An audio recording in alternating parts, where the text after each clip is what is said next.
Hi, I'm Tony Russo, and this is In Case You Missed It from Kates-Boylston, funeral service news from around the internet for the week ending Friday, May 24th, 2024. Happy Memorial Day weekend, everyone. Before we get started, I just want to draw your attention to Funeral Service Insider, the newsletter, which is a weekly newsletter that I produce with stories and original reporting from around funeral service. I'm pretty sure we are the only ones who are doing this kind of original weekly reporting specifically on funeral service, and there are so many things going on. You should and can subscribe by going to Kates-Boylston.com or follow the link in the show notes. We also have several free articles that are always free to read. The In Case You Missed It stories, for example, are always free to read, and each week we pick out a story from the archives, or there's a current event story that we think is very important and everyone should have a chance to see it. So sometimes we do make the stories in front of the paywall, but if there's a story behind the paywall, like the two stories I'm about to talk about now, you can still read them. You just need to sign up with your email address, and we'd be happy to share that information with you. This week, I would like to direct you to what I'm considering kind of our rebuttal to a Wall Street Journal article that claimed that preneed sales were specious at best and dicey at worst. The article claimed that you can't be sure what's going to happen to the money once you give it to a funeral director after you die, your family may not be able to get it back. In response to that, I did a profile on a gentleman named Scott Olson, and Mr. Olson has coincidentally that week had closed a deal with a local funeral home near Rockford, Illinois. And when I spoke with him about it, he said that he actually didn't buy the funeral home. He just bought the preneed, and it wasn't the first time he'd done it. It's actually become, I don't know if it's right to say it's his practice, but certainly he's several times purchased the preneed contracts and not purchased the funeral home, and sometimes purchase those preneed contracts at a loss. The idea being it's better to have families keep the faith in funeral service and know that there's someplace that they can go that will honor their contracts rather than leaving them out in the cold with nothing to do. And I thought, especially on the heels of that Wall Street Journal article, that this was an important story to share. Beyond that, we have another submitted article, which is something that we rarely do, but the company National Guardian Life submitted a essentially line-by-line response to that Wall Street Journal article. And I think they very cleverly and very carefully took apart some of the biggest points and made it clear that the Wall Street Journal may have been trying to make a point, but they weren't making it with a lot of practical facts, practical experience. You can read the article for yourself. Again, it's behind the paywall, but you can sign up and read it for free. A bill to further regulate the funeral home industry has passed the Illinois State House and moved on to the Senate. We've reported before about the move to require a tagging system with chain of custody documentation for all human remains in the state. This move comes from the now infamous investigation into Hines Funeral Home / Family Care Cremations in Carlinville, Illinois, after dozens of families were given the wrong cremains. August Hines, the funeral director for Hines, has since had his embalming and funeral directing licenses revoked by the state. Increasingly, funeral homes are providing families with the option of tracking their loved ones throughout the process. We've reported several times on tech-forward funeral homes in Funeral Service Insider, and many of them are making this practice the norm. The bill now heads back to the Senate for a quick concurrence vote before it reaches the governor's desk. There was a minor amendment in the House that means it has to go back to the Senate, but it is expected to pass shortly.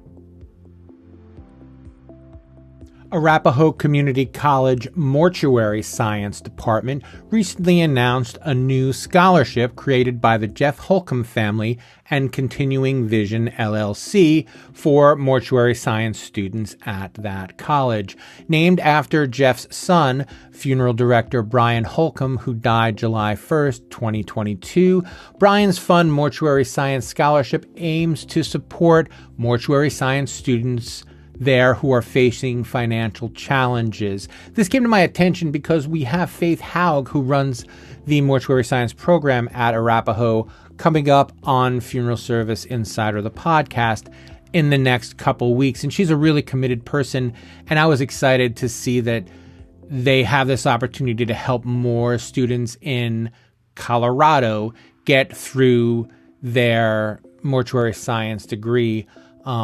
In the story that I'm writing and in the podcast, you'll hear that Arapahoe Community College Mortuary Science Program was already inundated with applicants before any rules about licensure had changed in Colorado, and it is one of the very special programs in the country. If you'd like to donate, you can find a link to the story in the show notes, and from that link you can get directions actually on how to make your donation.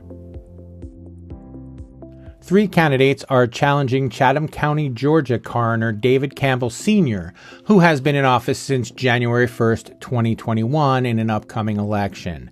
Democrats James Bernard Flowers and Charles O'Berry, along with Republican Tiffany Williams, are vying for the position, each raising concerns and proposing reforms aimed at addressing issues they see in the coroner's office.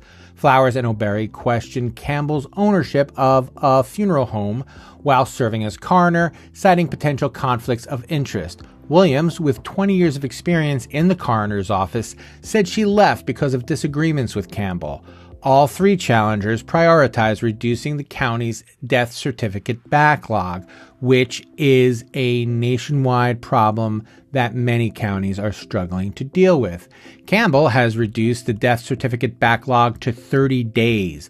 Bottlenecks in reporting, a shortage of medical examiners, staffing shortages, and delays in obtaining medical records contribute to the remaining backlog.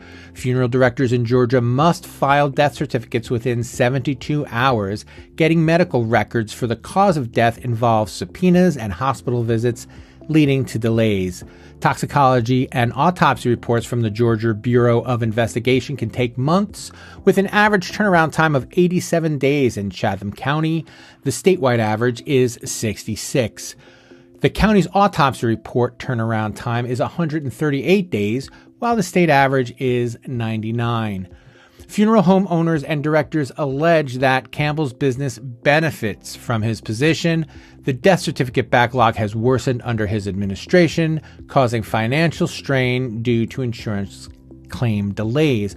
But Campbell denies any conflict of interest claims, saying he instructed his deputy coroners against recommending funeral homes. He emphasized that his service-based business and his son's management of that funeral home enable him to focus solely on his role as coroner. If this race continues to heat up and to get more contentious, we'll continue to provide coverage here on Funeral Service Insider in case you missed it.